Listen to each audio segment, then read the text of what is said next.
আমার কথা শোনানোর আর কোনো উপায় রাখোনি তুমি। আজ আমি আমার পুরো কথা শেষ করব, তারপর তুমি এই পরিস্থিতি থেকে ছাড় পাবে। সাবিহা প্রত্যুত্তর করল না।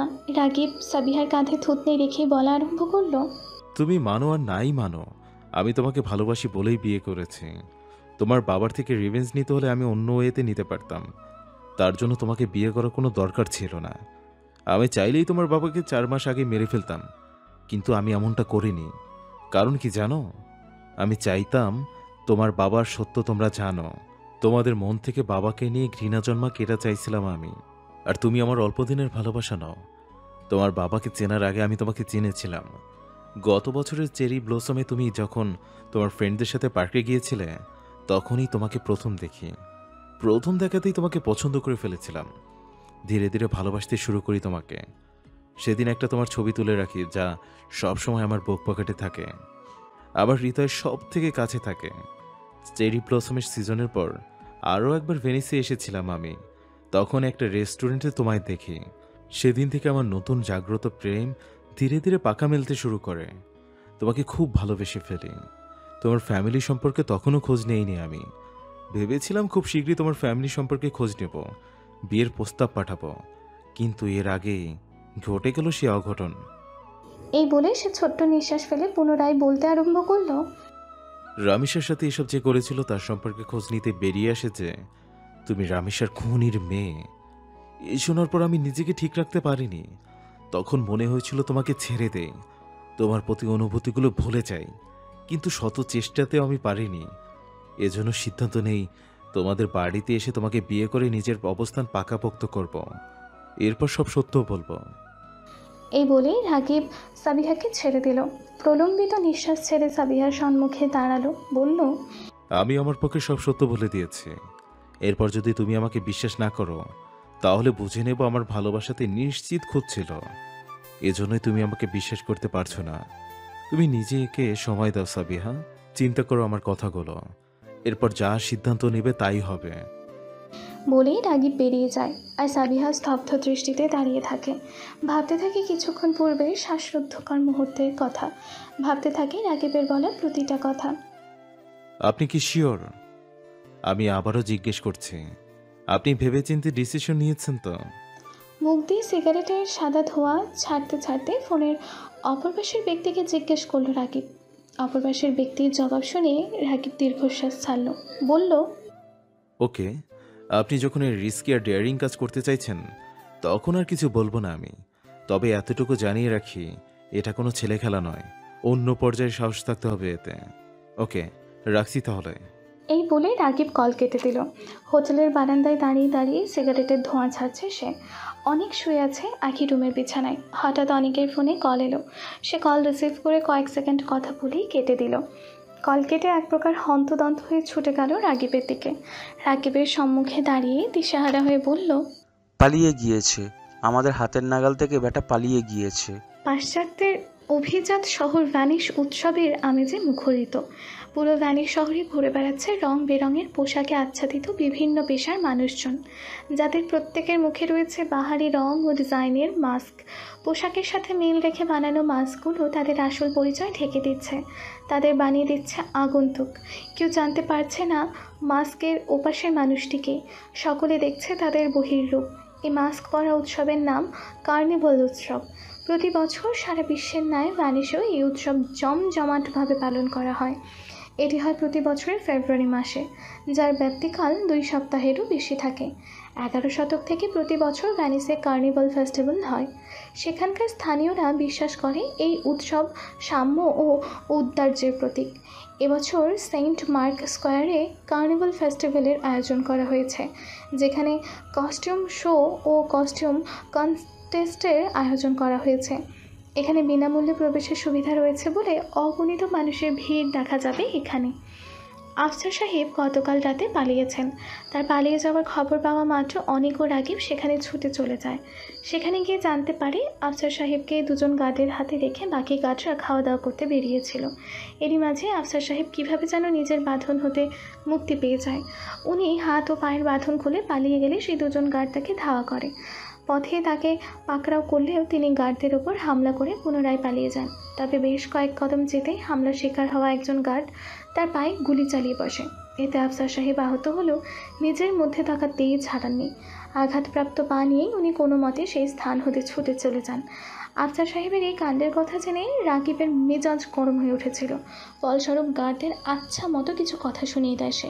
তবে তার এই তিরিক্ষি মেজাজ ঠান্ডা করতে সাহায্য করে অনেকের কথা শুনে রাকিব শান্তও হয়। পরে গার্ডদের নির্দেশ দেয় আফসার সাহেবকে খুঁজে বের করতে। কিন্তু গতকাল রাত হতে আজ দুপুর অবধিও তারা আফসার সাহেবকে খুঁজে পায়নি। রাকিব নিশ্চিত আফসার সাহেব রাকিবের চেনা পরিচিত কোনো জায়গায় অবস্থান করেনি। তাহলে উনি আশ্রয় নিয়েছেন কোথায়? দুপুরের দিকে রাকিবের ফোনে মিস্টার ডেভিডের কল এলো।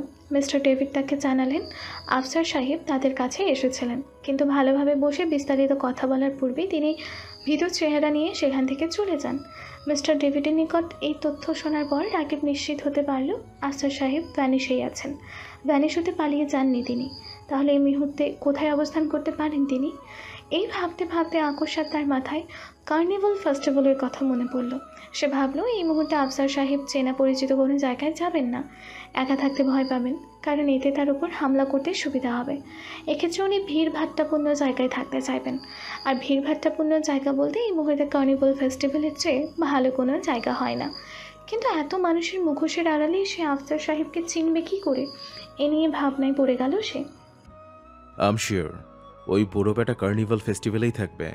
অনেক এক চমক ওয়াইন খেয়ে বলল, কিন্তু এত মুখোশের ভিড়ে এই ব্যাটাকে খোঁজা কম না। সেটাই চিন্তার বিষয়, এর মধ্যে ওনাকে খুঁজবো কি করে? নিচের ঠোঁট কামড়ে ভাবনায় মশগুল হলো রাকিব। তার ভাবনায় যোগ দিল অনুকও। হঠাৎ অনেক ভীষণ গুরুত্বপূর্ণ কিছু মনে করতে পেরেছে এমন উৎসুকতা নিয়ে বলল, আরে শহরের টেলার্সগুলো খোঁজ নিলেই তো পেয়ে যাবি শিওর। অনেকের কথা শুনে রাকিব মাথা তুলল। কপাল কুঞ্চিত হয়ে এলো তার। অনেক পুনরায় বলল, কার্নিভাল ফেস্টিভ্যাল থাকার অর্থ ফেস্টিভ্যালের পোশাক পরে থাকা, আর এই পোশাকগুলো টেলার্স থেকে ধার করতে হবে।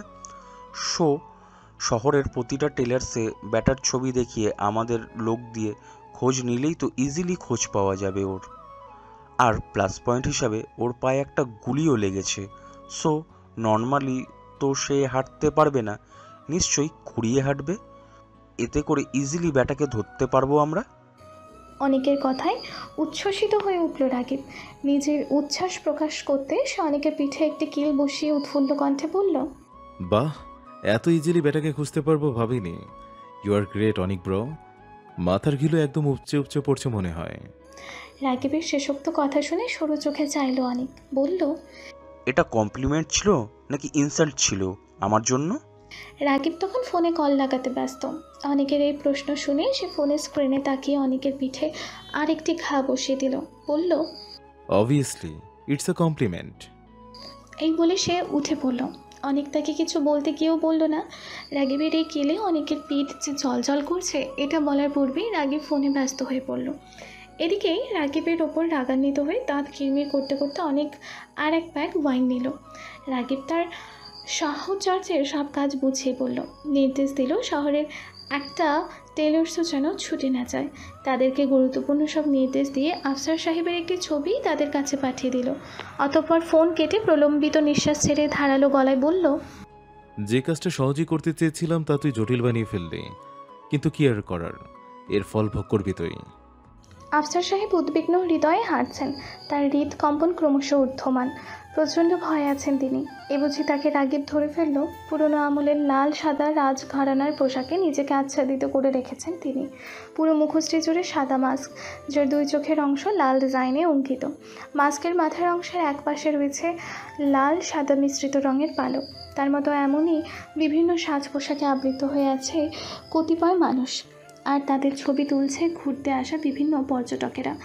ইতোমধ্যে আফসার সাহেবের পোশাকের ডিজাইনে আকৃষ্ট হয়ে গুটি কয়েক মানুষজন তার ছবিও তুলতে চেয়েছিলেন, কিন্তু প্রাণের ভয় নিয়ে চলাচল করতে থাকায় লোকগুলোর এই ছবি তোলার পর্বে রাগত হয়েছিলেন তিনি। ফলস্বরূপ বিনা বাক্যে তাদের উপেক্ষা করে যান তিনি। ভারী পোশাক পরে গুলি খাওয়া পা নিয়ে খুঁড়িয়ে খুঁড়িয়ে হাঁটছেন আফসার সাহেব। হাঁটতে বেশ কষ্ট হচ্ছে তার। কিছু দূর হাঁটার পর ক্লান্ত শরীর নিয়ে একটি রেস্তোরাঁয় বাইরে রাখা টেবিলগুলোর একটি চেয়ারে বসে পড়েন তিনি। ভ্যানিশের রাত নেমেছে বহুক্ষণ পূর্বেই। রাতের দীর্ঘতার সাথে বাড়ছে মানুষের আনাগোনা, জমে উঠছে কার্নিভাল ফেস্টিভ্যাল। আশেপাশে কার্নিভাল ফেস্টিভ্যালের পোশাক পরিহিতা বিভিন্ন মানুষজন ঘুরে বেড়াচ্ছে অসংখ্য পর্যটক। রেস্তোরাঁয় বসে 1 কাপ কফি অর্ডার করে বিল মিটিয়ে দিলেন আফসার সাহেব। চারপাশে এক নজর বুলিয়ে পরনের মাস্কটা খুলে মাথায় ঝুলিয়ে রাখলেন তিনি। দীর্ঘ সময় পর প্রাণ ভরে শ্বাস নিয়ে প্রলম্বিত নিঃশ্বাস ছাড়লেন তিনি। এই লুকোচুরি খেলা আর ভালো লাগছে না তার, কিন্তু প্রাণ বাঁচানোর দায়ে এই খেলা তো চালিয়ে যেতেই হবে। যতক্ষণ লুকিয়ে থাকবে প্রাণ বেঁচে থাকবে ততক্ষণ। যখন এই খেলার সমাপ্তি ঘটবে তখন সমাপ্তি ঘটবে তার প্রাণেরও। 10 মিনিটের মাঝে টেবিলে কফি চলে এলো। কফির কাপে 1 চুমুক দিয়ে প্রশান্তির নিঃশ্বাস ছাড়লেন তিনি, কিন্তু দ্বিতীয় চুমুক দিতেই হঠাৎ তার কাঁধে হাত রাখল কেউ। চমকে উঠলেন আফসার সাহেব। বেশা মাতালার দরুন পুড়িয়ে ফেললেন ঠোঁটজোড়া। তার কাঁধে হাত রাখা লোকটি বলে উঠল, হেই ম্যান। সামান্য একথায় প্রাণ বাঁচানোর দায়ে পালিয়ে বেড়ানো আফসার সাহেবের মনে ভয়ের উদ্রেক ঘটালো। তিনি ভাবলেন পিছনের মানুষটি রাগিব বা তার কোনো লোক নয় তো। এই ভেবে আতঙ্কে কফির কাপ ফেলে পুড়ে যাওয়া ঠোঁট নিয়ে হুড়মুড় করে উঠে দাঁড়ালেন তিনি। নিজেকে বাঁচানোর ভয়ে পিছনের লোকটিকে না দেখেই খোঁড়াতে পালালেন তিনি। এদিকে তার এই ব্যবহারে সেই লোকটি কিছুটা আশ্চর্যজনিত হলো। লোকটি মূলত আফসার সাহেবের সাজ পোশাক দেখে নিজের একজন সহকর্মীকে সন্দেহ করেছিলেন। সে সন্দেহের জেরেই তিনি আফসার সাহেবের সাথে কথা বলে নিশ্চিত হতে চেয়েছিলেন, কিন্তু পেছন হতে আফসার সাহেবকে ডাকা মাত্র তিনি ছুটে পালালেন। গুলি খাওয়া পা নিয়ে কোনো মতে দৌড়ে সেন্ট মার্ক স্কোয়ারে পৌঁছালেন আফসার সাহেব। এখানে মানুষজনের ভিড় অগণিত। ঘড়িতে সময় হয়েছে রাত 1টা, অথচ এখানে লোকজনের ভিড় কমেনি একটু। এদিকে অবিরাম দৌড়ানোর ফলে পায়ে চিনচিনে ব্যথা অনুভব করলেন তিনি। এই মুহূর্তে এই ভিড়ে দাঁড়িয়ে থাকা দায়ী হয়ে পড়ল তার জন্য। ফলস্বরূপ হাঁপাতে ভিড় হতে খানিক দূরে একটি বেঞ্চে বসলেন তিনি। এখানেও অবশ্য ভিড়ের কমতি নেই। হাঁপিয়ে ওঠা আফসার সাহেবকে মাস্কে আবৃত হতে দেখে কয়েকজন পর্যটক ছুটে এলেন তার সম্মুখে। নিজেদের ফোন দিয়ে ছবি তুলতে লাগলেন তার। এই ছবি তোলার পর্ব দেখে ভীষণ বিরক্ত হলেন আফসার সাহেব, কিন্তু পরিস্থিতির জাতাকলে পড়ে মুখ বুজে সব সহ্য করে গেলেন তিনি। 5 মিনিট অতিবাহিত হলো। আফসার সাহেবের পূর্বর তুলনায় খানিক স্বাভাবিক হয়ে এসেছেন, তবে তার পায়ের আঘাতের চিনচিনে ব্যথা এখনও কমেনি। গতকাল রাতে গুলি খাওয়ার পর একটা ডিসপেন্সারি শপ হতে কিছু ওষুধ ব্যান্ডেড নিয়েছিলেন নিজের জন্য। গুলি ছুঁয়ে চলে যাওয়া পা হতে গুলি বের করার ঝামেলা পোহাতে হয়নি তাকে। গড়িয়ে পড়া রক্ত পরিষ্কার করেই তিনি ব্যান্ডেজ করেন সেখানে। ব্যান্ডেজ করার পর হতেই এখনও স্থিরভাবে বেশিক্ষণ বসে থাকতে পারেননি তিনি। ফলে পায়ের ব্যথা বেড়েছে বইকে কমছে না। এই পায়ের ব্যথার ফলে যন্ত্রণায় ক্ষীণ শব্দে আর্তনাদ করতে থাকেন তিনি। বেশ কিছুক্ষণ পর নিঃশ্বাস নিতে খানিক বাধাপ্রাপ্ত হওয়ার কারণে পরনের মাস্ক খুলে মাথায় ঝুলিয়ে রাখেন তিনি। ভুলে যান নিজেকে আবৃত করার কথা, প্রাণ বাঁচানোর কথা। পানি খাবেন শ্বশুর মশাই? আকস্মাৎ পাশ হতে চিরপরিচিত সে কণ্ঠস্বর শুনে চমকে উঠলেন আফসার সাহেব। ধক করে উঠল তার ক্ষুদ্র হৃদয়খানা। মুহূর্তেই ভয়রা এসে জড়ো হলো তার চারপাশে। ক্ষণিকের জন্য নিঃশ্বাস নিতে ভুলে গেলেন তিনি। চিরপরিচিত সেই কণ্ঠস্বরের মালিককে তা পুরোপুরি নিশ্চিত হতেই তিনি ঘাড় ঘোরালেন। অমনি সম্মুখীন হলো রাগিবের গা শীতল করা এক হাসির। ভয়ে চমকে উঠলেন তিনি। গাঢ় নীল রঙের পুরনো রাজ পোশাকে সজ্জিত হয়েছে রাগিব। মাথা হতে গলা অবধি রয়েছে নীলের ওপর সোনালি কারুকাজ খচিত একটি মাস্ক। তবে এই মুহূর্তে সেই মাস্কটি তার মুখে নেই, বরং রয়েছে তার হাতে। এদিকে তাকে দেখে আফসার সাহেবের মুখশ্রী পাংশুটে বর্ণ ধারণ করল। চোখের পলকেই তিনি মাস্ক সহ উঠে পালালেন। কিন্তু রাগিব বসে রইল, কারণ সে জানে আফসার সাহেবের দৌড় কত দূর পর্যন্ত। বেঞ্চের কাছে দাঁড়িয়ে থেকে সে দেখল আফসার সাহেব কোনো গলি দিয়ে পালান। আফসার সাহেব ডান পাশের একটি গলি ধরে পালালেন। ডান পাশের গলি ধরতেই রাগিব সেদিকে এক ছুট লাগালো। দৌড়াতে কল দিল অনেককে, বলল এই রাস্তার মাথায় দাঁড়াতে। আফসার সাহেব ছুটছেন, ব্যথায় জর্জরিত পা নিয়ে অবিরাম ছুটছেন। 2 বার পেছনে ফিরে দেখলেন রাগিব তাকে ধাওয়া করছে। রাগিবকে দেখে তার যেন কলিজা শুকিয়ে এলো। তিনি নিজের সাধ্যমতো যথেষ্ট চেষ্টা করে দৌড়ানোর গতি বাড়ালেন। দৌড়াতে এই গুলি পেরিয়ে পরের গলিতে গেলেন, কিন্তু রাগিবের নিকট হতে লুকিয়ে পড়ার জায়গা খুঁজে পেলেন না। হঠাৎ দেখলেন সামান্য দূরেই কার্নিভাল ফেস্টিভ্যালের পোশাক পরিহিতা কয়েকজন ব্যক্তি ভিড় জমিয়েছে। তিনি দ্রুত গিয়ে সেই ভিড়ে ঢুকে পড়লেন। এদিকে পরের গলি হতে এই গলিতে ঢুকতে ঢুকতেই আফসার সাহেবকে হাত ছাড়া করে ফেলল রাগিব। তার অতি ব্যস্ত অনুসন্ধানী দৃষ্টি জোড়া আফসার সাহেবকে খুঁজতে লাগলো, কিন্তু পেল না। অতঃপর তার নজর গিয়ে ঠেকল সেই ভিড়ের ওপর। কাল বিলম্ব না করে সে ছুটে গেল ভিড়ের দিকে। রাগিবকে ছুটে আসতে দেখে আফসার সাহেব আতঙ্কে হতবৃদ্ধি হয়ে পড়লেন। কোনো রকম চিন্তাভাবনা ছাড়াই নিজেকে যথাসম্ভব আড়াল করে সেই ভিড় হতে বেরিয়ে গেলেন তিনি। আফসার সাহেবকে হন্যে হয়ে ভিড়ের মধ্যে খুঁজতে লাগলো রাগিব, কিন্তু পেল না। তবে ক্ষণিকের মাঝেই লক্ষ্য করলো ভিড় হতে বেরিয়ে একটি লোক দৌড়াচ্ছে। এতে কোনো সন্দেহ নেই লোকটা আফসার সাহেব। রাগিব পুনরায় ছুট লাগালো। আফসার সাহেব দৌড়াচ্ছেন, যতটা পারছেন শরীরে জোর দিয়ে দৌড়াচ্ছেন। তার পিছে দৌড়াচ্ছে রাগিব। আফসার সাহেবের দৌড়ানোর এই গতি দেখে অবাক হলো রাগিব। সে ভেবে পেল না আফসার সাহেবের শরীরে এত শক্তি এলো কী করে। আফসার সাহেব দৌড়াতে দৌড়াতে প্রায় জনমানবশূন্য একটি গলিতে ঢুকে পড়লেন। সুযোগ পেল রাগিব। দৌড়াতে দৌড়াতে হয়রান হয়ে যাওয়া বিরক্ত হলো না সে। ফলে মুহূর্তেই পরনের পোশাকের আস্তিন হতে পিস্তল বের করে আফসার সাহেবের আহত পায়ে গুলি চালালো সে। লুটিয়ে পড়লেন আফসার সাহেব। তীব্র ব্যথায় আর্তনাদ করলেন তিনি। রাগী ততক্ষণে দৌড়ে আফসার সাহেবের নিকট চলে এলো। আফসার সাহেবের নাগালে এসে হাঁটুতে হাত ভর দিয়ে হাঁপাতে লাগলো সে। ব্যথায় জর্জরিত আফসার সাহেবের দিকে তাকিয়ে তাচ্ছিল্যের হাসি দিয়ে হাঁপিয়ে ওঠা কণ্ঠে বলল, তোর দৌড় এতটুকুই, আর কত পালাবি বুড়ো বেটা? শেষ মুহূর্তে এসেও আফসার সাহেবের রাগ ও তেজ যেন কমল না। তিনি ঘৃণা ভরা চাহনিতে রাগিবের পানে চাইলেন। দাঁত কিরমির করে ক্ষীণ স্বরে কিছু বললেন, কিন্তু রাগিবের কানে তা গেল না। রাগিব বলল, অনেক ভাগিয়েছিস আমাকে। যেখানে তোকে এক গুলিতে মারতে চেয়েছিলাম সেখানে এই পিস্তলের সবকটা গুলি তোর শরীরের বিভিন্ন জায়গায় বাঁধিয়ে মারব তোকে।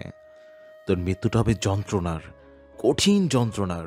মৃত্যুর যন্ত্রণা কাকে বলে দেখবি না? স্বচক্ষে দেখাবো তোকে। রাগিবের কথা শেষ হওয়া মাত্রই ধূর্ত আফসার সাহেব ক্ষণিকের মাঝেই একটি কাজ করে বসলেন।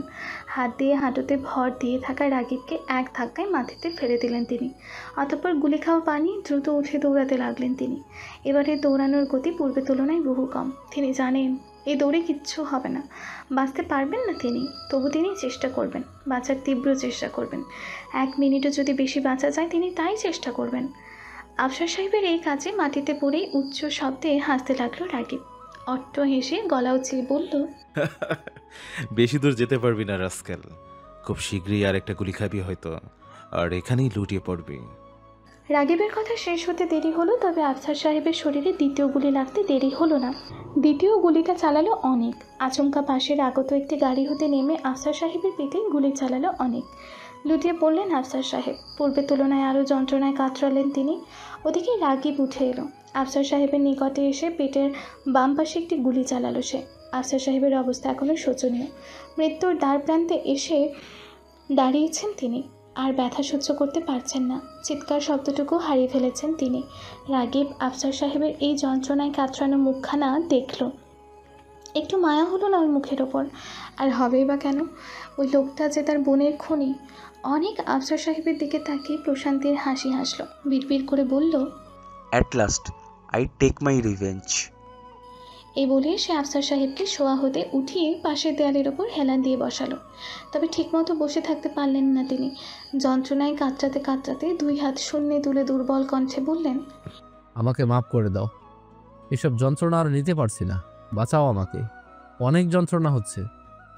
এই বলতে বলতে তিনি লক্ষ্য করলেন তার সম্মুখে সাদা কালো কার্নিভাল ফেস্টিভ্যালের পোশাকে আচ্ছাদিত একটি ব্যক্তি দাঁড়িয়ে আছে। আগন্তুক ব্যক্তিটির মুখে মাস্কে ঢাকা, পরনে মহিলাদের পোশাক, অর্থাৎ আগন্তুকটি মহিলা। আফসার সাহেব পুরোপুরিভাবে কিছু অনুমান করার পূর্বেই আগন্তুক ব্যক্তিটি তার বরাবর পিস্তল ধরল। মুহূর্তেই তার বুকের ডান পাশে এসে পিস্তলে হতেই গুলি চালিয়ে ফেললেন আগন্তুক। তীব্র ব্যথায় বুক ঝাঁঝরা হয়ে এলো তার। মৃত্যু পথযাত্রী আফসার সাহেব বিস্ময়ে হতভম্ব হয়ে এলেন। তবে তার বিস্ময়ের মাত্রা আকাশ স্পর্শ করল যখন তিনি মাস্কের আড়ালের আগন্তুককে দেখলেন। তিনি দেখলেন মাস্কের আড়ালে আর কেউ নয়, বরং সালমা বেগম, অর্থাৎ সালমা বেগমই গুলিটা চালিয়েছেন। বিস্ময়ে হতবাক আফসার সাহেব তীব্র যন্ত্রণা নিয়ে আমতা আমতা করে বললেন, সালমা তুমি?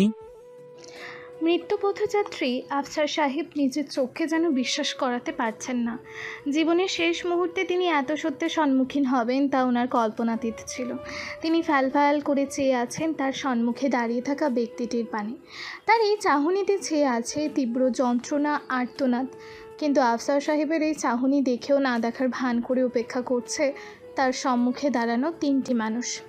আফসার সাহেব যন্ত্রণায় কাতরাতে ভীষণ দুর্বল গলায় সালমা বেগমকে বললেন, শেষমেশ তুমি আমার উপর গুলি চালালে? সালমা বেগমের গলার কাছে ধীরে ধীরে কান্নার দলা যেন জমতে শুরু করেছে, কিন্তু উনি নিজেকে যথাসম্ভব সামলানোর চেষ্টা করে শক্ত কণ্ঠে বললেন, আপনি কাজটাই এমন করেছিলেন যে আপনাকে না মেরে ফেলা অবধি আমি শান্তিতে থাকতেই পারতাম না। তুমি এমন কিছু করবে এটা কখনো ভাবিনি আমি সালমা। আমিও কখনো ভাবিনি আপনি রেপের মতো জঘন্য কাজ করবেন, তাও আবার নিজের মেয়ের বয়সী একটা মেয়েকে। ছি, আপনার কাজের জন্য এই শাস্তি আপনার প্রাপ্য। আপনি না কখনো একটা ভালো স্বামী হয়ে উঠতে পেরেছেন, না একজন ভালো বাবা হয়ে উঠতে পেরেছেন। আর ভালো মানুষ সে তো দূরের কথা। আফসার সাহেবের ভেতরে সব কিছু যেন মুচড়ে আসছে। তিনি আর কথা বলতে পারলেন না। ঠোঁট নাড়ানোর শক্তিটাও ধীরে ধীরে হারিয়ে বসেছেন। চোখের সামনে ধীরে ধীরে সব ঝাপসা দেখতে লাগলেন তিনি। একেই বুঝি মরণ যন্ত্রণা বলে? মৃত্যুর সময় এত কষ্ট হয়? বারবার তার মনে হচ্ছে এই বুঝি শেষ নিঃশ্বাস ত্যাগ করবেন তিনি। আর তার ক্রমশ দুর্বল স্নায়বিক শক্তি দিয়ে তিনি বহু কষ্টে ঠোঁট নাড়িয়ে ভেঙে ভেঙে কথা বলার চেষ্টা করলেন। শেষবারের মতো সাবিহা আর সাবিতকে দেখতে দাও। আফসার সাহেবের এই আকুতি শুনে অল্প বিস্তর কেঁপে উঠলেন সালমা বেগম। এইবার কণ্ঠনালীতে কান্নার দলাগুলো রীতিমতো যুদ্ধ লাগিয়ে দিল, যেন এই বুঝি দুই চোখ বেয়ে পড়ে যাবে তারা। আফসার সাহেবের এই আকুতি অগ্রাহ্য করল তিনজনে। রাগীব বলে উঠল, সে আসা দূর আসে মিস্টার আফসার সাহেব, কারণ ওদের কেউ নেই এখানে, আর আমি চাই না ওরা আপনার এই অবস্থা দেখুক।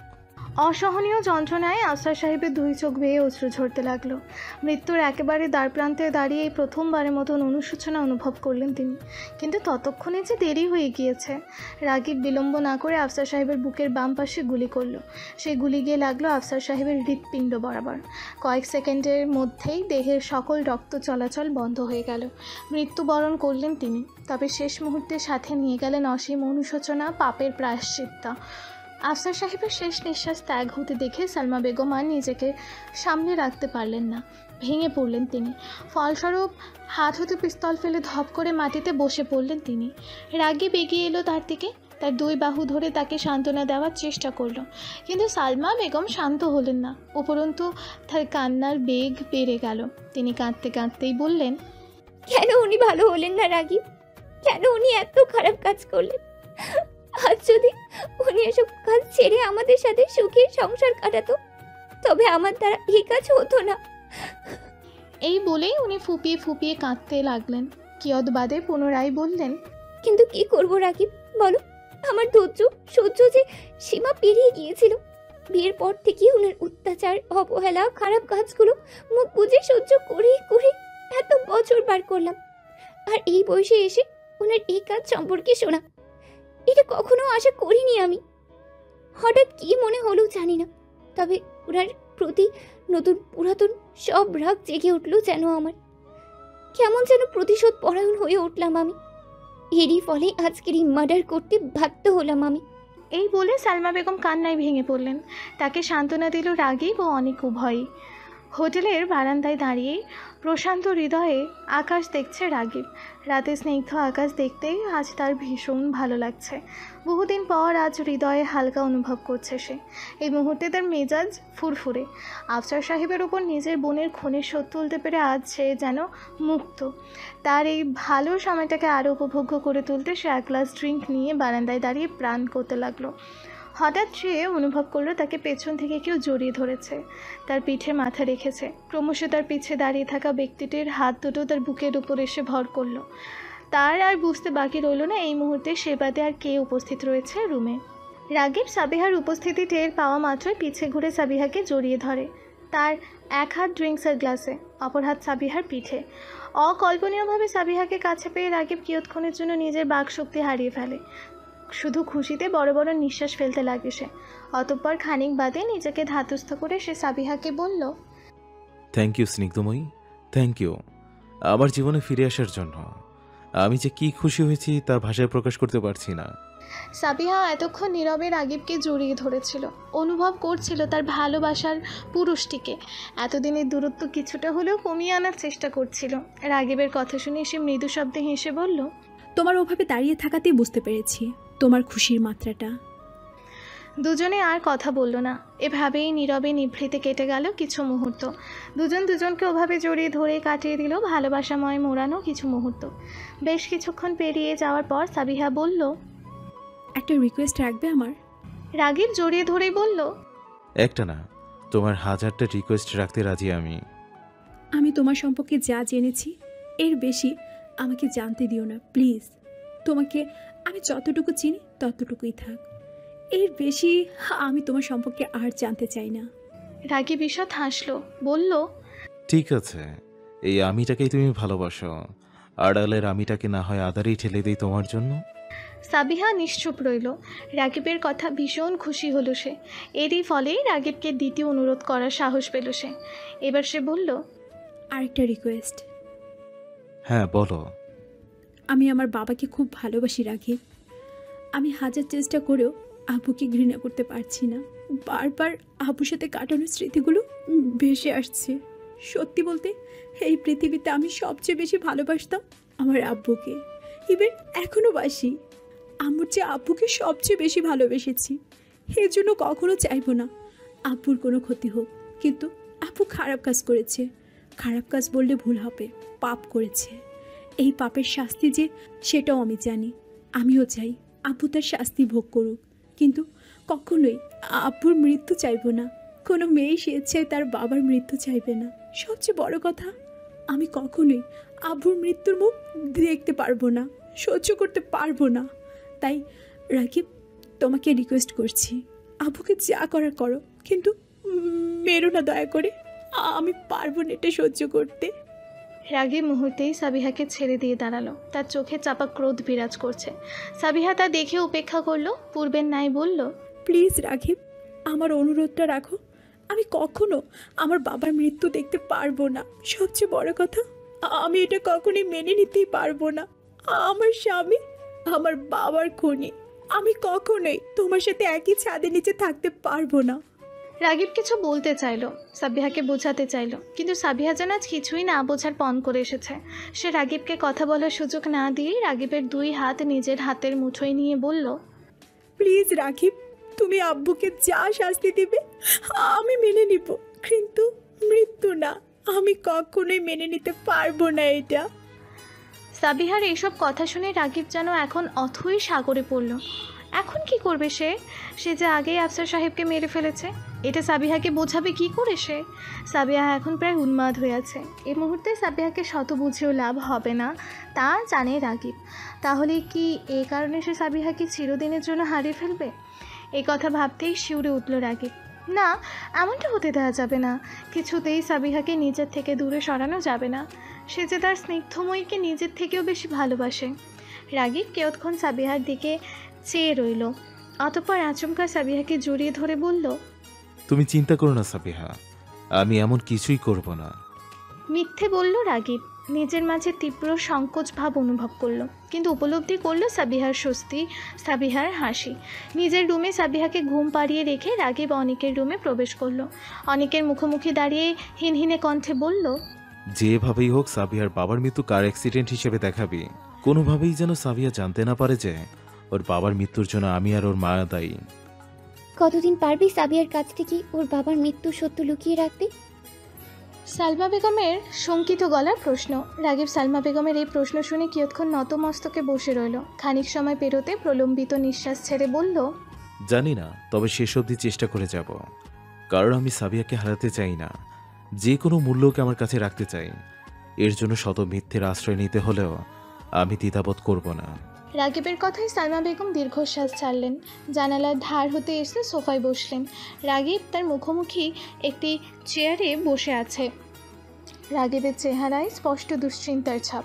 সে ভেবেছিল রাত পেরোতেই সকালে সাবিহাকে তার বাবার বিষয় সবটা খুলে বলবে, কিন্তু এর পূর্বেই যে সাবিহা এমন এক আবদার করে বসবে তা কল্পনা করাও যায়নি রাগিবের পক্ষে।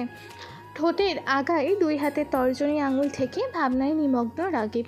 তার ভাবনায় ঘুরছে সাবিহা। সালমা বেগম তা স্পষ্ট বুঝতে পারলেন। তিনি রাগিবকে কোমল গলায় জিজ্ঞেস করলেন, সাবিহাকে এত ভালোবাসো? রাগিব জবাব দিল না। সালমা বেগমের দিকে নিষ্পলক চেয়ে বলল, হ্যাঁ, আর আমি একমাত্র জানি ওর প্রতি আমার ভালোবাসার কোনো সীমা নেই। সালমা বেগম প্রথমে মৃদু হাসলেন, অতঃপর জানালার দিকে চেয়ে দীর্ঘশ্বাস ফেলে বললেন, আমার মেয়ের কপাল ভালো, তোমার মতো জীবন সঙ্গী পেয়েছে বলে। মাঝে মাঝে ভাবি, ওর ভাগ্য যদি আমার মতো হতো, ও যদি ওর বাবার মতো কোনো ছেলেকে জীবন সঙ্গী হিসেবে পেত, তাহলে ওকে আমি কিভাবে সামলাতাম। রাগিব প্রত্যুত্তর করল না। সালমা বেগমের দিকে কিয়ৎক্ষণ চেয়ে রইল, অতঃপর আকস্মাৎ প্রশ্ন করে বসল, আপনি যখন নিজ হাতে আপনার স্বামীকে গুলি করলেন তখন আপনার একবারও হাত কাঁপেনি আন্টি? সালমা বেগম ঘাড় ঘুরিয়ে রাগিবের দিকে চাইলেন। নিষ্পলক চাহনিতে দৃঢ়তার সহিত জবাব দিলেন, না, একটু হাত কাঁপেনি, বরং ওনাকে গুলি মারার পর মনে হচ্ছিল আমার ভেতরকার কোনো বড় বোঝ যেন নেমে গিয়েছে। সাবিহার বাবাকে তুমি জানতে মাত্র কয়েক মাসের জন্য, অথচ ওনার সাথে আমার সম্পর্ক ছিল 25 বছরেরও বেশি সময়। এই 25 বছরে রোজ ওনাকে দেখেছি আমি, ওনার অত্যাচার সহ্য করেছি, ওনার কুকীর্তি জেনেও মুখ বুজে সহ্য করেছি, কিন্তু কিছু করতে পারিনি, কারণ ওনার বিরুদ্ধে যাওয়ার সাহস ছিল না আমার। আমার পাশে দাঁড়ানোর মতো কেউ ছিল না। আবার সাবিহা আর সাবিতকে নিয়েও খুব চিন্তা হতো, কিন্তু এত বছর পর যখন তুমি এসে ওর বাবার করা পাপ কর্মগুলো বর্ণনা দিলে, বিশ্বাস করো আমি নিজেকে কোনো মতেই নিয়ন্ত্রণ করতে পারিনি। হ্যাঁ, ভিতর থেকে ভেঙে চুরমার হয়ে গিয়েছিলাম, কিন্তু মনের কোণায় কোথাও তখন প্রতিশোধ নেওয়ার ইচ্ছা জেগে ওঠে। তবে সেই সময়েও সুযোগ ছিল না। পরবর্তীতে যখন তুমি আমাকে তোমার প্ল্যানের কথা বললে, তখন আমি বেশ সাহস জুগিয়ে তোমাকে কথাটা বলি, আর তুমিও রাজি হওয়ার তখন সাহসটা আরও বেড়ে যায়। অবশ্য সাবিহা যদি ওর বাবার আড়ালে লুকিয়ে আমাকে কখনো শুটিং না শেখাতো, তবে আজ হয়তো আমি কাউকে মারতেই পারতাম না। এই বলে একটি দীর্ঘশ্বাস ফেললেন সালমা বেগম। রাগিব কিঞ্চিত বিস্মিত চাহনিতে সালমা বেগমের দিকে চেয়ে আছে। সে সাবিহার মাকে নিজের মা মনে করে, তবে কখনো ঠিক ওভাবে সম্বোধন করা হয়ে ওঠেনি তাকে। রাগিব জানে মায়েরা কোমল হৃদয়ের হয়। পৃথিবীর সব ভালোবাসা, মায়া, মমতা তাদের মাঝে সমাহিত থাকে। মায়েরা কখনো খুনি হয় না, মায়েরা কখনো কাউকে হত্যা করতে পারে না। কিন্তু সাবিহার মাকে দেখে তার সে ধারণা বদলে গিয়েছে। সে এখন জানে মায়েরা কঠোর হয়, পরিস্থিতি ভেদে তারা নিজেদের প্রস্তরের ন্যায় দৃঢ় করে তুলতে পারে। মায়েদেরও সহ্যসীমা থাকে, যখন সে সহ্যসীমা অতিক্রম হয়ে যায় তখন তারা প্রতিবাদী হয়ে ওঠে, রক্ষক হয়ে ওঠে। প্রয়োজনে খুন করতেও তাদের হাত কাঁপে না। সালমা বেগমকে বেশ কিছু কথা বলার ছিল রাগিবের, কিন্তু অনেকের বলা কথাই তা আর করা হয়ে ওঠেনি। ফোনে অনেকের কল আসতেই সে বলে উঠে চলে যায়। আফসার সাহেবের বাসা লোকে লোকারণ্য, কোথাও যেন তিল ধারণের ঠাঁই নেই। উপস্থিত প্রতিটা মানুষের চেহারা বিষণ্ণপূর্ণ, কারো কারো মুখে আফসোসের বাণী। প্রত্যেকেই আফসার সাহেবের মৃত্যু নিয়ে হা হুতাশ করতেছে। আজ সকালে আফসার সাহেবের লাশ পাওয়া গিয়েছে, তবে লাশটা অক্ষত নেই, গলে পচে মাটিতে মিশে যাওয়ার জোগাড় হয়ে এসেছে। চেহারা দেখে বোঝার উপায় নেই এটা কার লাশ। 3 দিন পর গতকাল রাতে স্থানীয় পুলিশ স্টেশন থেকে সাবিহার ফোনে কল আসে যে তার বাবার লাশ পাওয়া গিয়েছে। সেই খবর প্রথমে বিশ্বাস করতে চায়নি, এই জন্য রাগিবকে নিয়ে পুলিশ স্টেশনে ছুটে চলে গিয়েছে। সেখান থেকে গিয়েছে মর্গে রাখা আফসার সাহেবের লাশ দেখে কিছুতেই বোঝার উপায় ছিল না যে এটি তার লাশ। সাবিহা এটি বিশ্বাস করতেই চায়নি। শেষমেশ ডিএনএ স্যাম্পল মিলিয়ে সে নিশ্চিত হয়েছে আফসার সাহেবের লাশ এতটাই পচে গিয়েছিল যে তার শরীরে গুলিবিদ্ধ স্থানগুলো এক দেখায় শনাক্ত করা যায়নি। অবশ্য এমনটাই চেয়েছিল রাগিব। পুলিশদের সাহায্যে সে আফসার সাহেবের খুনকে অ্যাক্সিডেন্টের রূপ দিয়েছে, সবাইকে দেখিয়েছে। সেদিন রাতে বাসা হতে বেরিয়ে একটি বারে গিয়ে মদ্যপান করে মাতাল হয়ে গাড়ি চালাচ্ছিলেন তিনি। অতঃপর সুনসান একটি সড়কে গাছের সাথে বাড়ি খেয়ে গাড়িসহ পরিত্যক্ত একটি খালে পড়ে যান তিনি। পোস্টমর্টমের রিপোর্টটাও খুব সহজেই বিশ্বাস করে নেয় সাবিহা।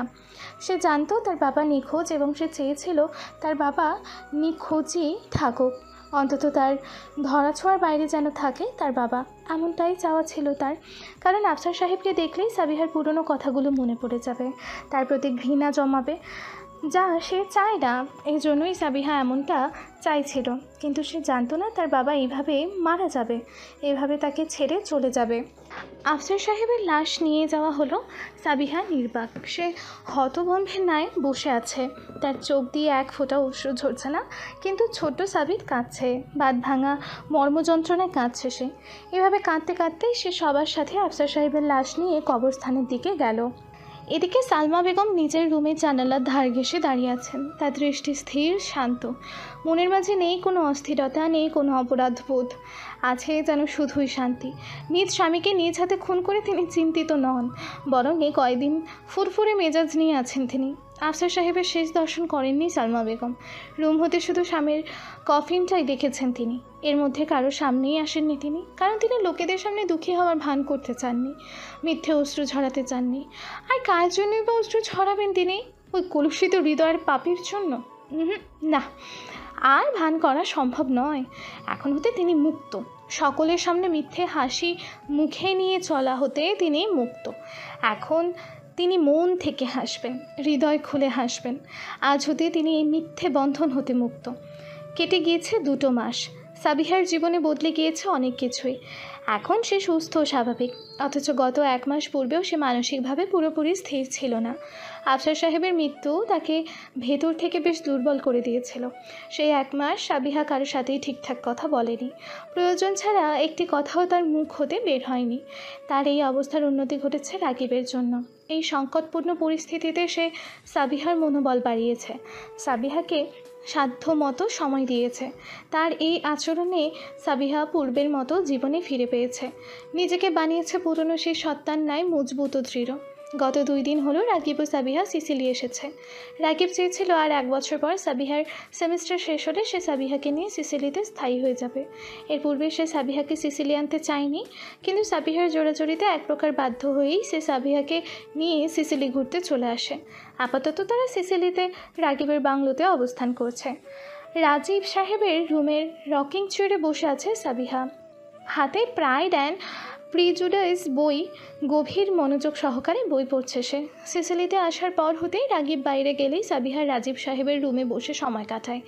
নির্বাক রাজীব সাহেবের সাথে কথা বলে, যদিও সেই সব কথা প্রত্যুত্তর সে পায় না, কিন্তু কথা বলে। রাজীব সাহেবের মাঝে নিজের প্রয়াত বাবার ছবি দেখতে পায় সাবিহা। এজন্যই বোধহয় আরও বেশি সময় এই রুমে ব্যয় করে সে। সাবিহার গভীর মনোযোগে ব্যাঘাত ঘটে রুমের বাইরে চলমান কিছু শব্দের কারণে। এ ব্যাপারে রুমের বাইরে থাকা গার্ডদের সাথে কথা বলতে চেয়ার ছেড়ে উঠতে নিলেই ঘটল এক আকস্মিক ঘটনা। ঝড়ের বেগের ন্যায় গার্ডের পোশাক পরিহিত 2 জন লোক ঢুকলো রুমে। তাদের হাতে পিস্তল, সাদা শার্ট রক্তে রঞ্জিত। দরজা খুলেই অবিলম্বে তারা গুলি চালালো রুমের এই দিক ওই দিক। প্রথমে সিসিটিভি ক্যামেরা, রুমের লাইট, অতঃপর দামি দামি কিছু ভাস ভেঙে চুরমার হলো। এখন রুম প্রায় অন্ধকারে ঢাকা।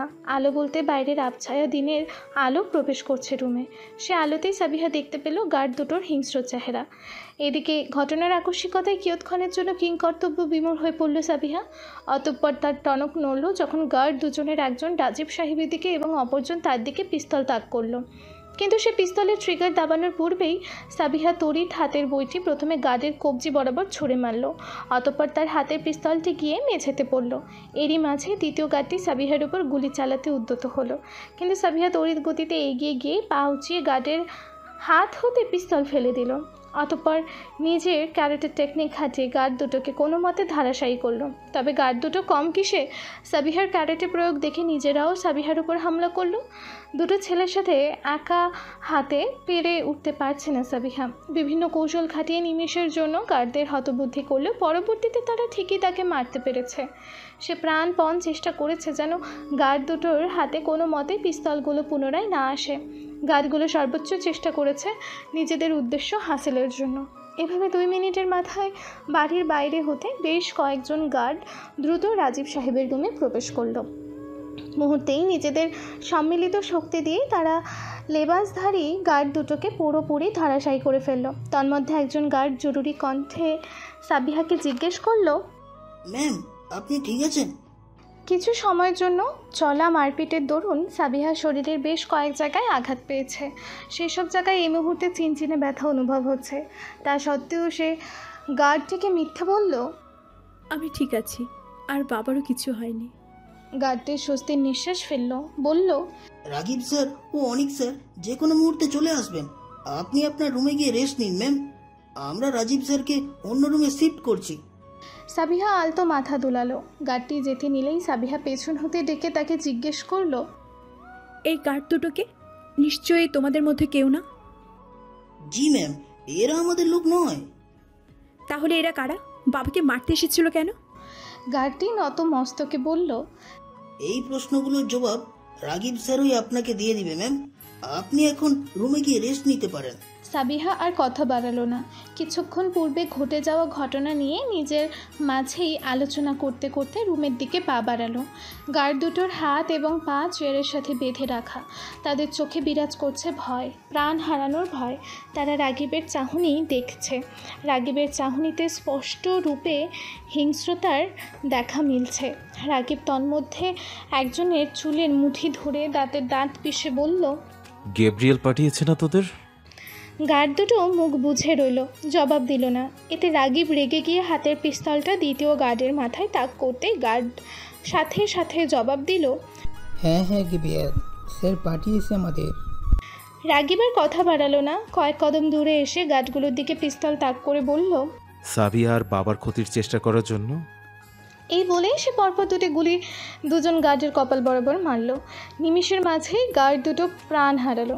অতঃপর রাগিব মেঝেতে পিস্তল ছুড়ে দিয়ে বলল, গ্যাব্রিয়েল ক্ষমতার লোভে আর কত নিচে নামবে তুমি? এতদিন আমাদের পিছনে লেগে ক্ষান্ত হওনি, এখন আমার বাবার সাথে সাবিয়ার পিছনে পড়েছ। হয়তো তোমার শেষ সময় চলে এসেছে গ্যাব্রিয়েল। বয়সে বড় বলে অনেক ছাড় দিয়েছি তোমাকে, কিন্তু এখন আর না।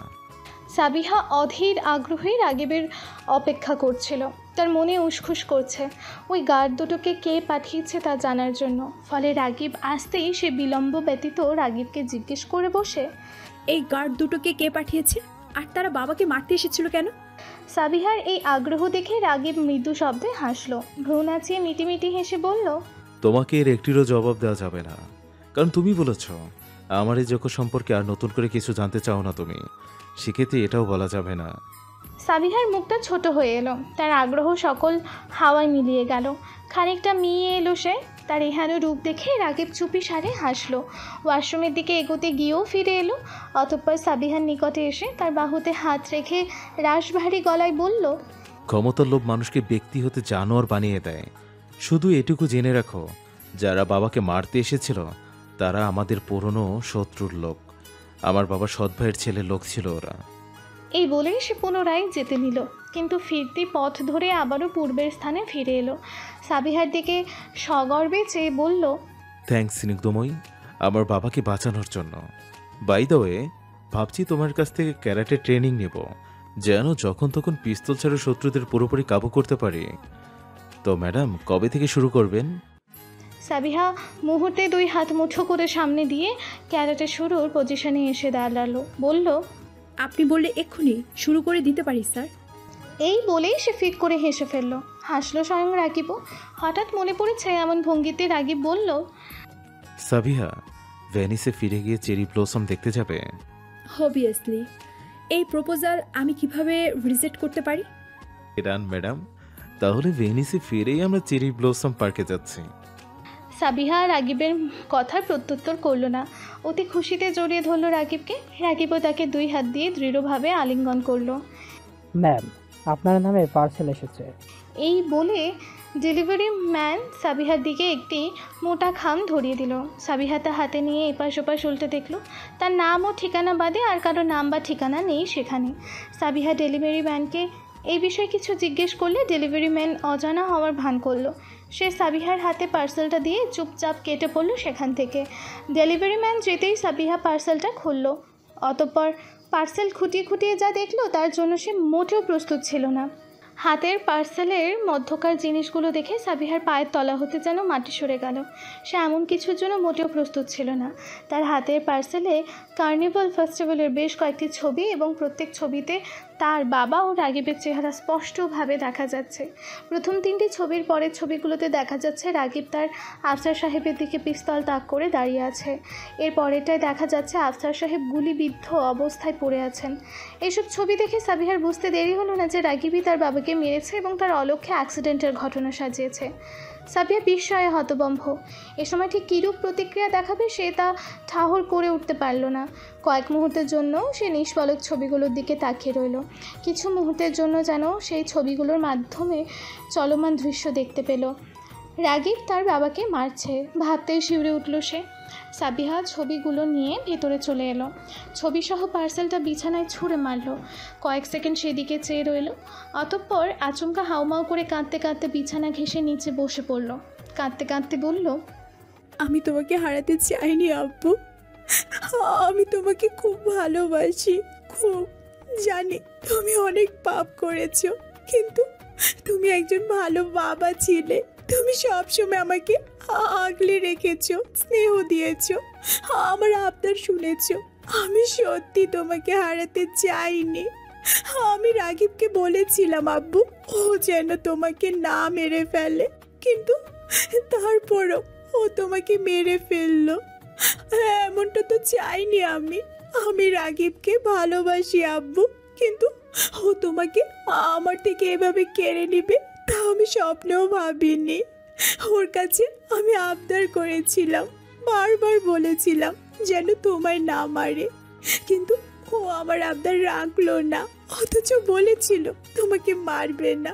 মিথ্যা বলেছিল, বড় মিথ্যা। আমাকে আড়ালে রেখেছিল। হ্যাঁ, এখন বুঝতে পেরেছি তোমার মৃত্যু অ্যাক্সিডেন্টে হয়নি। রাগিব নিজ হাতে তোমায় খুন করেছে। এসব অ্যাক্সিডেন্ট, পুলিশ তদন্ত সব নাটক ছিল, সব। আমার কাছ থেকে সত্যি লুকাতে রাগিব এই কাজ করেছে। আমি কখনো ভাবিনি রাগিব তুমি আমার সব ভালোবাসা মুহূর্ত এইভাবে ঘৃণায় পরিণত করে দেবে। I just hate you Ragib, I just hate you. Sabiha মুখে হাত দিয়ে চিৎকার করে কাঁদছে, যেন তার এই কান্না দরজার ওপারে না পৌঁছায়। গলা শুকিয়ে আসছে তার, চোয়াল দুটো চিনচিনে ব্যথা করছে। অনেকক্ষণ এভাবে কাঁদার পর সাবিহা কিছুটা স্থির হলো। অতঃপর সাবিহা পুনরায় দৃষ্টিপাত করলো ছবিগুলোর ওপর। একাধারে কিয়ৎক্ষণ ছবিগুলোর দিকে চেয়ে ফোপাতে ফোপাতে তার বাবাকে উদ্দেশ্য করে বলল, তোমার অনেক কষ্ট হয়েছে না আব্বু? রাগিব যখন তোমাকে গুলি করলো, পিষিয়ে মারলো, তখন তোমার খুব কষ্ট হয়েছিল, তাই না আব্বু? রাগিব কি করে পারলো এমনটা করতে? কি করে পারলো তোমাকে এত কষ্ট দিতে? ওকে একবারও আমার কথা ভাবলো না? ও এতটা নিষ্ঠুর হলো কি করে? ও ও ভুলে গিয়েছিলাম ও একজন মাফিয়া। ওর জন্য এসব খুন খারাপি কোনো ব্যাপার না। কিন্তু রাগিব আমাকে এখনো চিনেনি। ও কি ভেবেছে আমি ওকে ছেড়ে দেব?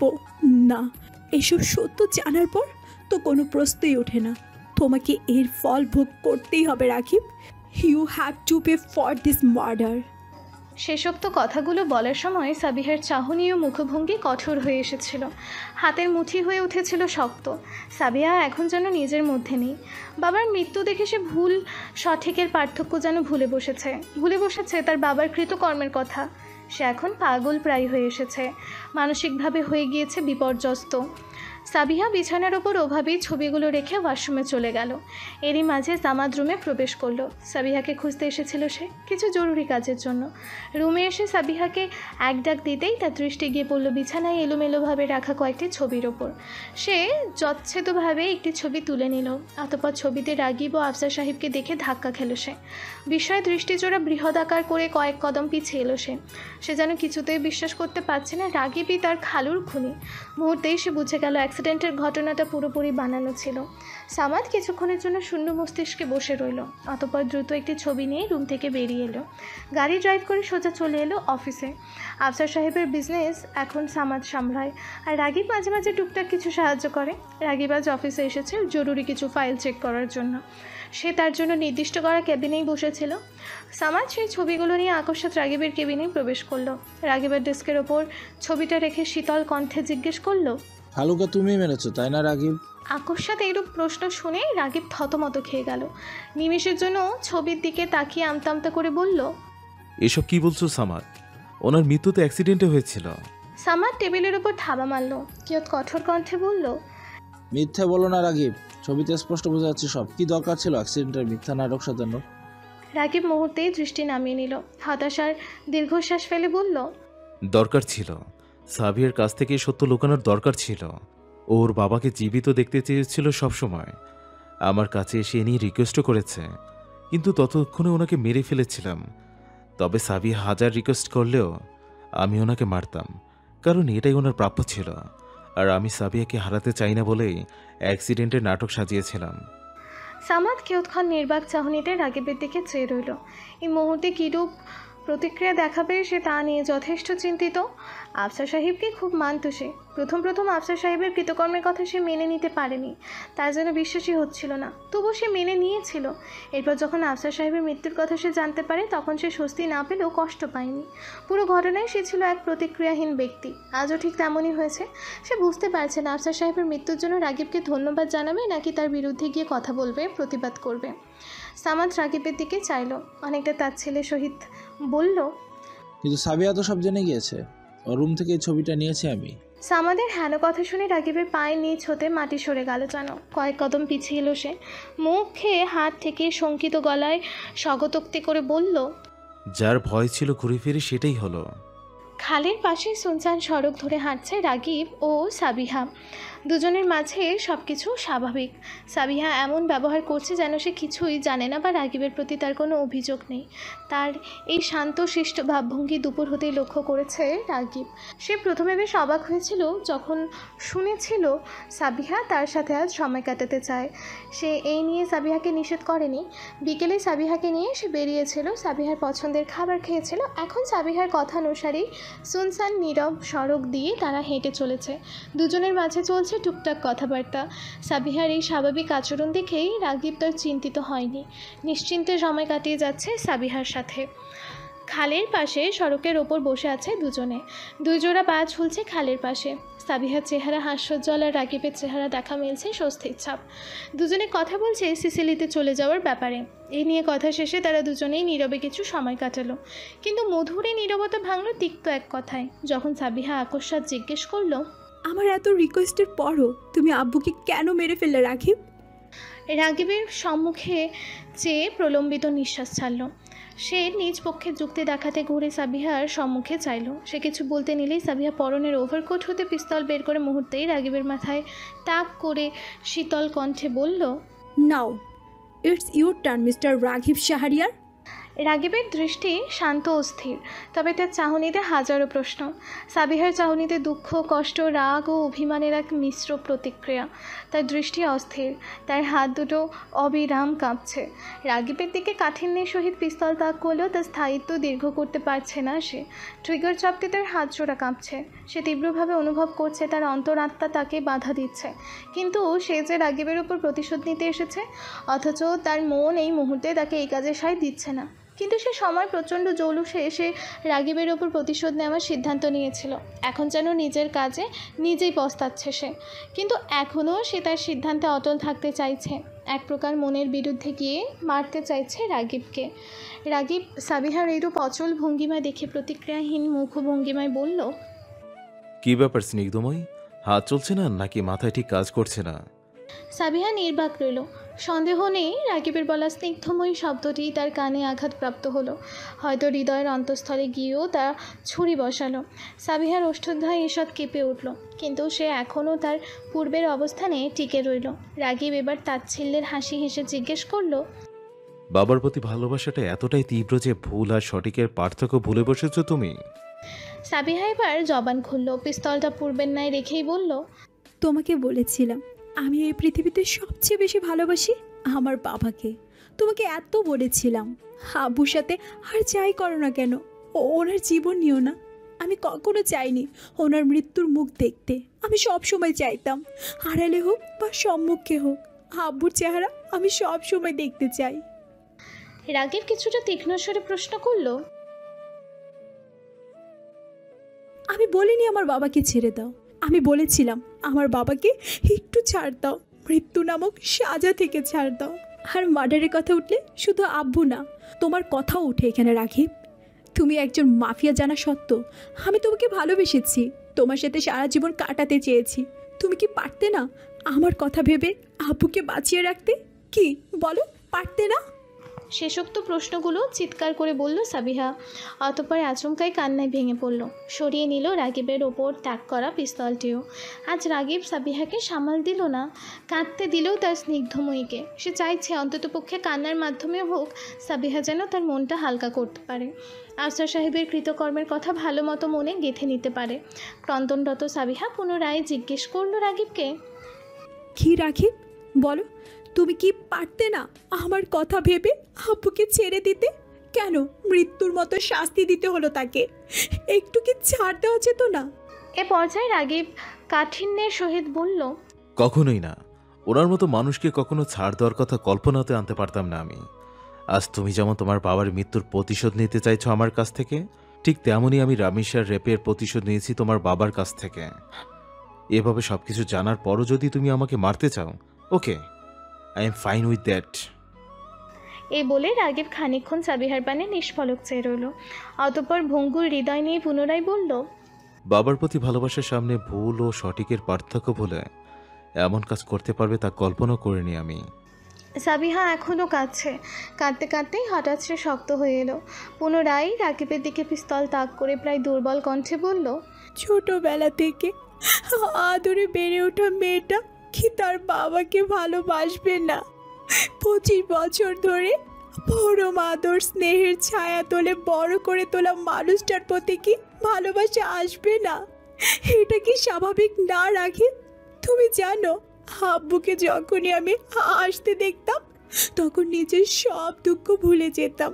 আবার আব্বুকে যখন রেগে থাকতে দেখতাম তখন ভয় পেতাম ঠিকই, তবে সবার আগে আমি এগিয়ে যেতাম আব্বুর রাগ ভাঙাতে। চারপাশের বোধজ্ঞান হওয়ার পর হয়তো কখনো এমন হয়নি যে আব্বু আমার কোনো আবদার রাখেনি। সব সময় সাবিতের চেয়ে আমাকে বেশি ভালোবাসা দিয়েছে, সব সময় আমার কষ্টগুলো নিজের মনে করেছে। তো সেই মানুষটার প্রতি আমার কোনো ভালোবাসা থাকবে না? আব্বুর জন্য আমার এত ভালোবাসা আছে যে তার করা প্রতিটি পাপের কথা আমি মনের কোণে এক কোণে দাফন করে রেখেছি। জানো, ও তার প্রতি আমার ভালোবাসা একটুও কমবে না। আর আমি চাইও না যে আব্বুর প্রতি আমার ভালোবাসা কমে যাক, কখনো চাই না, কখনো না।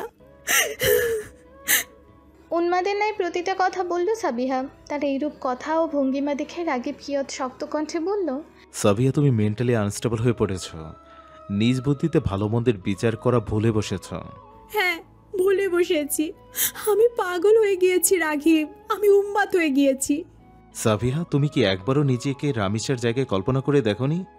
একটা মেয়ে হয়ে আর একটা মেয়ের অবস্থা বুঝতে পারোনি? রাগিবের কণ্ঠে তীব্র কষ্ট ও হাহাকার। সাবিহা তখন উন্মাদের মতো ঘাড় ঝাঁকিয়ে বলল, করেছি তো, আমি বুঝতে পেরেছি এর কষ্ট। এও জানি ওর এই সর্বনাশের জন্য আমার আব্বু দায়ী, কিন্তু তবুও আমি নিজেকে বোঝাতে পারছি না যে আমার আব্বুকে তুমি মেরেছ। আমি জানি না তুমি ভালো করেছো না মন্দ করেছো। আমি পাগল হয়ে যাচ্ছি রাগিব, আমার ভিতরে সব আউড়িয়ে গিয়েছে। এই বলে হাতের পিস্তল ফেলে দুই হাত দিয়ে মাথা চেপে ধরল সাবিহা। ধপ করে মাটিতে বসে চিৎকার করে কাঁদতে লাগলো সে। তার এই অবস্থা সচক্ষে দেখে প্রায় দিশেহারা হয়ে পড়ল রাগিব। দ্রুত এগিয়ে এসে নিজের বুকের মাঝে নিয়ে নিল সাবিহাকে। এক হাতে সাবিহাকে আঁকড়ে ধরে অপর হাতে দিয়ে পিস্তলটা তুলে ওভারকোটের পকেটে রেখে দিল সে। সাবিহা ফুপিয়ে ফুপিয়ে কাঁদছে। কাঁদতে কাঁদতে এক পর্যায়ে সে রাগিবের বুকেই জ্ঞান হারালো। অজ্ঞান সাবিহাকে বাড়ি পর্যন্ত নিয়ে যেতে সামাদকে কল করলো সে। মিনিট 10 মাঝেই সামাদ গাড়ি নিয়ে এসে সেই স্থানে হাজির হলো। অতঃপর সামাদ ও রাগিব একত্রে সাবিহাকে গাড়িতে উঠিয়ে বাড়ির উদ্দেশ্যে রওনা হলো। সাবিহার জ্ঞান ফিরল আধা ঘন্টার মাঝে। সালমা বেগম সাবিহার পাশেই বসেছিলেন। সাবিহার জ্ঞান ফেরার পর তিনি বেশ কিছুক্ষণ সময় চুপচাপ বসেছিলেন। মূলত তিনি সাবিহাকে ধীর স্থির হওয়ার সুযোগ দিচ্ছিলেন। অতঃপর কিয়ৎ সময় বাদে যখন তিনি বুঝলেন সাবিহা কিছুটা স্বাভাবিক হয়ে এসেছে, তখন তিনি কঠোর হয়ে জিজ্ঞেস করলেন, তোর কি বিবেক বোধ সব লোপ পেয়ে গিয়েছে পুতুল? তুই ওই মানুষটার জন্য কি করে রাকিবকে মারতে যাচ্ছিলি? সাবিহা জবাব দিল না, নতমস্তকে নির্বাক চাহনিতে বসে রইল। সালমা বেগম পুনরায় বললেন, তোর বাবা কি কোনো ভালো মানুষ ছিল যে ওনার জন্য তুই রাকিবকে খুন করতে যাচ্ছিলি? এই যে তোর বাবাকে তুই এত ভালোবাসিস, বলিস যে তোর বাবাও তোকে অনেক ভালোবাসে, কিন্তু তুই কি ওনার স্বার্থ সম্পর্কে জানিস? তোর বাবা যে কতটা স্বার্থপর সেই বিষয়ে তোর একটু ধারণা আছে কি? মায়ের এইরূপ প্রশ্ন শুনে মাথা তুলে চাইল সাবিহা। তার চাহনিতে বিরাজ করছে গুটি কয়েক প্রশ্ন। সালমা বেগম মেয়ের এই চাহনি পড়তে পারলেন। সাবিহার প্রশ্নের জবাব দিতে তিনি ছোট্ট নিঃশ্বাস ছেড়ে বললেন, তুই যখন ছোট্ট ছিলি তখন তোর বাবা অন্য একটা মেয়ের সাথে সম্পর্ক গড়ে তুলেছিল। মেয়েটার প্রেমে পাগল হয়ে সে আমাকে, এমনকি তোকে ছেড়ে যেতেও রাজি হয়েছিল, কিন্তু আমি বারবার অনুরোধ করায় তোর বাবা থেকে গিয়েছিল। আবার আদিলের সাথে তোর বিয়ে দেওয়াটাও কিন্তু একটা বিজনেস ডিলের অংশ ছিল। আদিল আগে থেকেই বিবাহিত ছিল, আর এটা তোর বাবাও জানতো, কিন্তু এত কিছু জানার পরও তোর বাবা তোর সাথে আদিলের বিয়ে দিতে চেয়েছিল, কারণ তার বিজনেস ডিল। তাদের দুজনের বিয়ে হলে আদিলের বাবা তোর বাবার কোম্পানিতেই বড় অঙ্কের ইনভেস্টমেন্ট করত। এই কারণেই নিজের লোভের জন্য তোর বাবা তোকে বলি দিতেও পিছপা হয়েছিল না। তো এই মানুষটার প্রতি তুই কিভাবে এত ভালোবাসা পোষণ করতে পারিস পুতুল? যে মানুষটা পাপ করেছে, নিজ সম্পর্কের আগে কখনো নিজ পরিবার সন্তানের কথা ভাবেইনি, তার প্রতি এত ভালোবাসা কি করে জমা থাকে তোর বুকে? ভেবে দেখ পুতুল, নিজের বিবেক বুদ্ধি দিয়ে একটু ভেবে দেখ। এই বলে সালমা বেগম কিয়ৎক্ষণ চুপ করে রইলেন।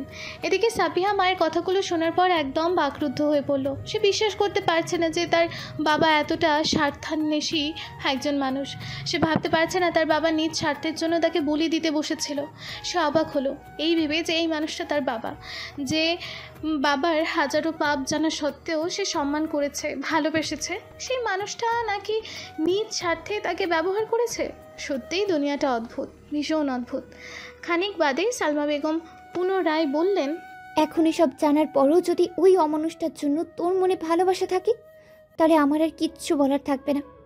এরপরও যদি তুই রাগিবকে মারতে চাস, তাহলে সাথে আমাকেও মেরে ফেলিস, কারণ তোর বাবার খুনের পিছনে আমারও হাত আছে। আমিও তোর বাবাকে গুলি মেরেছিলাম।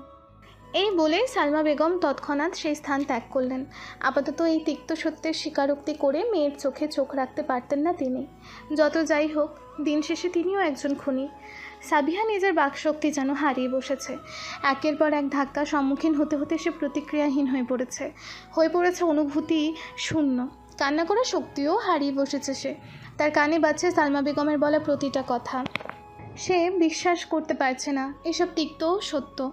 সাবিহা কিয়ৎক্ষণ একাধারে নিচের দিকে কম্বলের ওপর চেয়ে রইল, অতঃপর নিঃশব্দে প্রতিক্রিয়াহীন রূপে কম্বল গায়ে জড়িয়ে শুয়ে পড়ল। বুঝে ফেলল নিজের ফোলা চোখ জোড়া।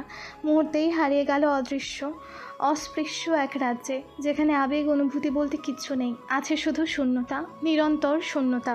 গ্যাব্রিয়েলের আস্তানায় ঢুকে তারই বাবাসহ তার সকল সাথীকে নিজ হাতে গুলি করে মেরে ফেলল রাগিব। এই কাজটা সে সম্পন্ন করেছে পরের দিন সকালেই। রাগিব গোপন সূত্রে খবর পেয়েছিল গ্যাব্রিয়েলই সাবিহাকে ওইসব ছবি পাঠায়। মূলত গ্যাব্রিয়েলের লোকেরা ভিন্ন বেশে অনেক দিন যাবৎ রাগিবের পিছু নিয়েছিল। রাগিব যেখানে সেখানে যেত, প্রায় প্রতি জায়গায় গ্যাব্রিয়েলের এক নতুন সাথী ভিন্ন বেশে রাগিবকে অনুসরণ করত। সেদিন কার্নিভাল ফেস্টিভ্যালেরও এ ব্যতিক্রম হয়নি। এ কারণেই মূলত আফসার সাহেবকে গুলি করার দৃশ্যগুলো ক্যামেরায় বন্দি করতে পেরেছিল গ্যাব্রিয়েলের সেই লোক। গ্যাব্রিয়েলের মতলব ছিল সিসিলিতে সাবিহা ও রাজীব সাহেবকে মেরে রাগিবকে দুর্বল করে তোলা এবং সুযোগ বুঝে মাফিয়া দলের ওপর নিজেদের কর্তৃত্ব স্থাপন করা। কিন্তু যখন এই প্ল্যানে ব্যর্থ হলো, তখন সে ছবিগুলো ব্যবহার করে সাবিহাকে পথ ভুলিয়ে রাগিবের ক্ষতি করতে চাইছিল। তার মতলব ছিল সাবিহার মাধ্যমেই রাগিবকে দুর্বল করে তোলা বা মেরে ফেলা। কিন্তু রাগিবের কিছু হওয়ার পূর্বেই গ্যাব্রিয়েল প্রাণ হারালো স্বয়ং রাগিবের হাতে। অতঃপর গ্যাব্রিয়েলকে মেরে এত বছরের শত্রুতার ইতি টানল রাগিব।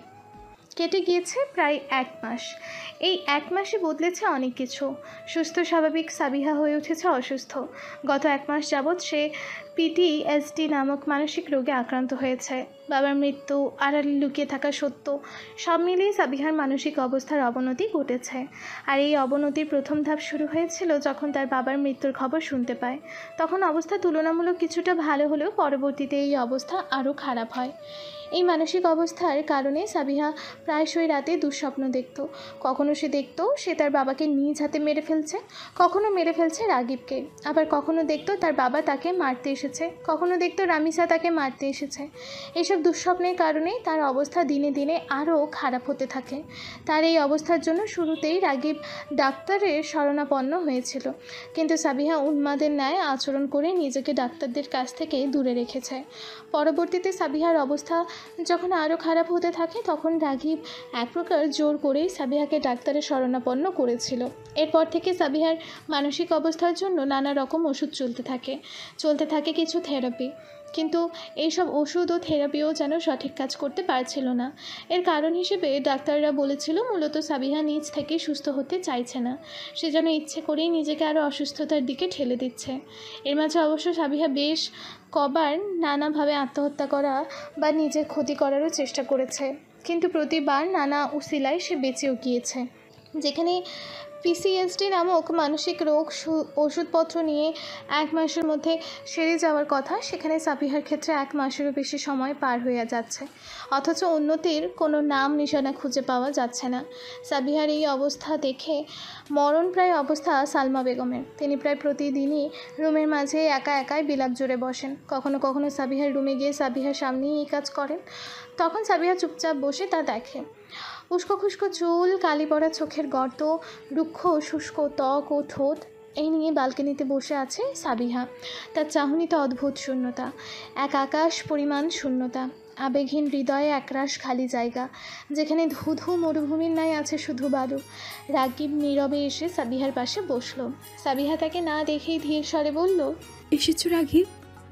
রাগিব ছোট্ট করে জবাব দিল, হ্যাঁ।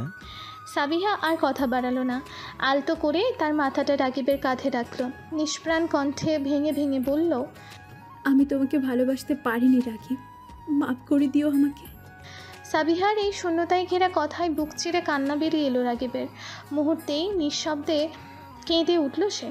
বুকে পাথর চেপে কোনো মতে কান্নার শব্দ আটকে রেখে আলতো করে সাবিহার হাতটা নিজের হাতের মুঠোয় নিল। অতঃপর শান্ত ও ধীর স্বরে ভালোবাসা মিশিয়ে বলল, কিন্তু আমি তোমাকে ভালোবাসতে পেরেছি স্নিগ্ধময়ী, আর আমার এই ভালোবাসার অমৃত্যু বহল থাকবে। আমার ভালোবাসার কমতি কখনো দেখতে পাবে না তুমি। আমার ভালোবাসা শুরু হতে আজ পর্যন্ত আমার হৃদয়ে মোহগ্রস্ত প্রমত্ত। তোমায় ভালোবাসি স্নিগ্ধময়ী, ভালোবাসি।